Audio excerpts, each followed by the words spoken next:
KHOU 11 News This Morning starts now. Breaking overnight and first at 4:30, two crime scenes, two men shot, and one of them has died. We're with investigators this morning as they try to figure out if these shootings are connected. House lawmakers are threatening to hold the Attorney General in contempt of Congress. I'm Laura Podesta. I'll tell you what they say William Barr must do to avoid that citation. Game 3 between the Rockets and the Warriors heads back to H-Town. Will James Harden show up to play? We're getting some answers. Hope those eyes are feeling better. He was injured in the last game. Good morning, Houston. Thanks for waking up with us to end the week. I'm Russ Lewis. I'm Lisa Hernandez. It is Friday, May 3rd. Let's check in with Cheetah right off the bat here. What's on our radar? Oh, man. Well, we have a little bit on the radar, but more is going to start to approach after lunchtime today. So you're starting off this morning north of I-10 with some wet roadways. We did have passing showers overnight, but overall in town, south of town, you're actually mostly dry. From College Station, you're tapping into some light to moderate rain. Most of the light showers across portions of 59, turning into 69 there from Atascocita into Cleveland, moving off to the east from Liberty County and then off of the Texas-Louisiana border. Throughout the day today, we will continue to monitor areas out west. So 68 right now in Huntsville, 73 this morning in Sugar Land, 73 in Pearland. Over the next 24 hours, humidity remains in place, but a big complex to the west will increase those rain chances after your lunchtime hour. We will talk more about that and your hour-by-hour timeline stuff coming up next. All right, Cheetah, you got it. Sounds good. Good morning to you. Happy Friday, everybody. A nice casual start out there on our freeways. I do want to zoom in to our friends in Pearland. If you've got that early morning commute, just leaving Highway 6, if you look at this travel time right here and you see anything under 20 minutes, ever, that is a good sign. So we're looking really good and very clean all the way up into Sunnyside. The only little spot of slowing is going to be that connection to the South Loop. Reason being, that's where we have that long-term construction, but they usually are right on time picking all those cones up at 5 o'clock. To the East Loop, we go northbound side as you approach Market Street. So that's very close to the East Freeway. There was reports of a stall in lanes, but I do not see it. So that's a good indication it could already be cleared away. Russ and Lisa. All right, Steph, thank you. It's 4:32 this morning. In a tweet last night, President Trump called for Republicans and Democrats to come together. That tweet came several hours after his attorney general failed to show up on Capitol Hill to testify about the Mueller report. Laura Podesta reports on how House Democrats are closer to filing a contempt citation against the attorney general. Hours after Attorney General William Barr bucked a congressional hearing on the Mueller report, it's done. President Trump told Fox News he doesn't want his aides testifying either. Nobody has ever done what I've done. I've given total transparency. It's never happened before like this. House Democrats are ready to hold Barr in contempt after the Justice Department missed a subpoena deadline to release the unredacted Mueller report. We can start imposing fines on that person. In the past, they had a house jail. I don't think we're going to go that far, but courts have upheld that as well. One Democrat mocked Barr's absence yesterday by feasting from a bucket of KFC and placing a plastic chicken in front of his seat. Republicans were not amused. We're not getting that opportunity today because the stunt and the circus continues over here. House Speaker Nancy Pelosi says Barr lied last month when he feigned ignorance about the special counsel's thoughts on Barr's initial 4-page summary. Did Bob Mueller support your conclusion? I don't know whether Bob Mueller supported my conclusion. When Barr made those comments in April, Mueller had already sent him a letter complaining that Barr's memo did not fully capture the findings of the report. He lied to Congress. If anybody else did that, it would be considered a crime. The Justice Department called Pelosi's remarks reckless, irresponsible, and false. Laura Podesta, CBS News. And we have some breaking news here from overnight. A busy night for Harris County Sheriff's deputies as they investigate two shootings. Those shootings could be related. One man died after showing up to a hospital in Katy. Another man was shot near a gas station in northwest Houston on Brittmore Road, but was found at a different location on Overlook Drive. That's where we find reporter Michelle Choi. Michelle, do police believe those shootings are connected? Well, guys, that's what detectives are trying to determine this morning. We do know that they were at that hospital in Katy earlier where a man died. But as you can see behind me, they are now back at this scene here on Overpass Drive, where a different guy was actually found shot overnight. And that's because they believe the two shootings might be tied in some way. Now, to break this down, let's start with what happened up the street at a gas station in Brittmore.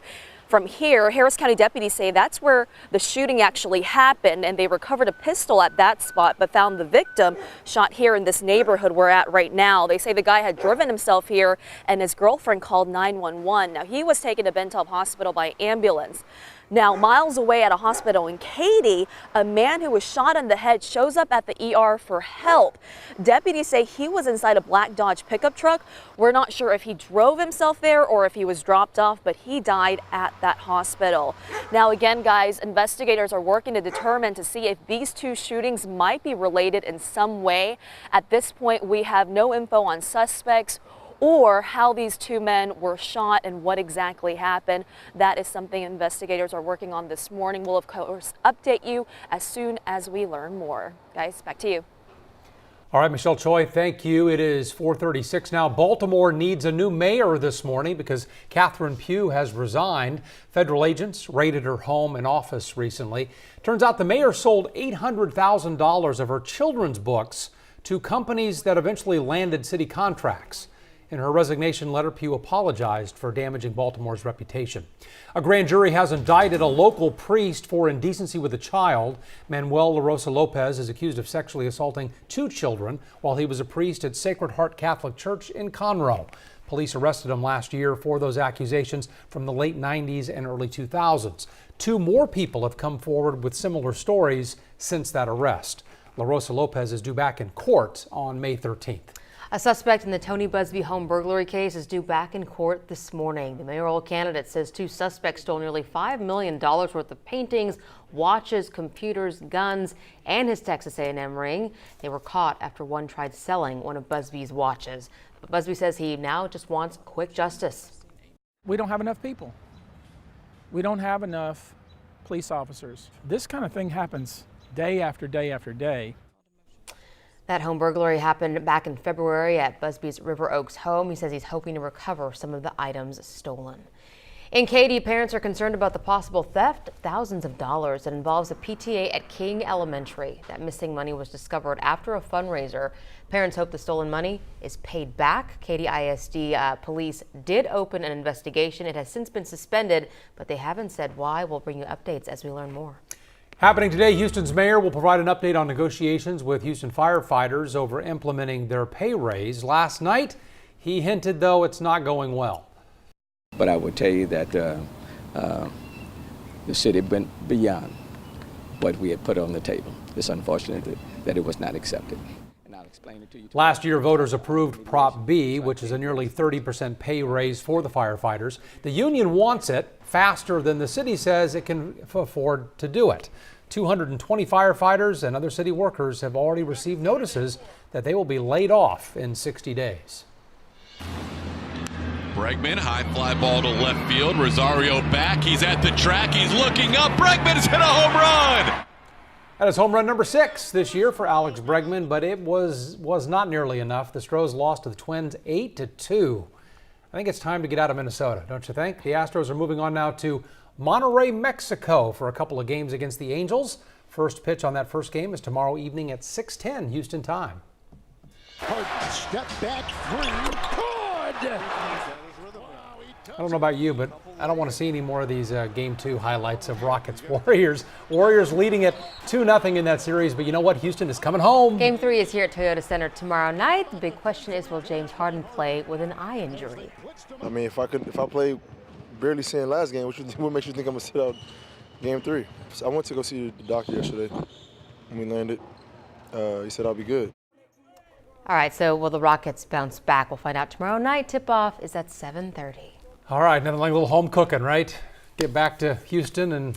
Man, I hope so. Me too. I hope so. Warriors are tough. We'll see what happens. All right, let's go over to Cheetah now. Let's talk about what our weekend's going to hold. And more importantly, Cheetah, we had some rain, I know, overnight. Is that continuing this morning? Well, some of it areas north of town is starting to move out. So the big picture here, the scope on our radar, basically areas north of I-10, that rain is pushing off from the Texas-Louisiana border. What I'm tracking, the line of showers and thunderstorms sitting just to our northwest. This will be the next source of moisture that will be impacting your Friday afternoon into your Friday evening and even overnight into early Saturday morning. So take a look if you're familiar with the area in your Round Rock this morning or Marble Falls near Killeen this morning. Most of this rain, again, areas northwest of us, even northwest of College Station. This will continue to drive mainly to our north. So what I'm tracking here, light rain across the area, but we have to wait a couple of hours for the rain out west to get here. So our timeline, generally speaking here, is noon today, noon tomorrow. That 24-hour period, I want you to prepare for rain, okay? We're going to see on and off rounds of rain. Live look outside. This is from the Galleria. Cloudy skies, 71 degrees. Ooh, steady southeasterly winds around 17 miles per hour. Humidity, oh yeah, at 100%. So this morning, about a 20% chance out the door for your bus stop forecast. A 50% chance for lunchtime today. A 50% chance for the drive home. Notice how these rain chances are going to remain fairly steady. I'll show you that on our future track 4:30 this morning. We're mostly dry at this point. Notice areas out west. Watch at 10 o'clock this morning. That line starting to get a little bit closer here. Here is your lunchtime hour. There's the 50% chance for those storms, and they just continue to work from west to east. We get these impulses every so often. So again, Steph, noon today, noon tomorrow. You'll probably need that umbrella. After that, lots of sunshine just in time for Sunday. Well, we'll wait for the sun then. Alrighty. All right, let's take a look at your drive this morning. Overall picture hasn't changed in the last 10 minutes, so that is very good news. I don't suspect it will change if it's like a Monday through Friday until about 5 o'clock. That's when we start to get pretty busy.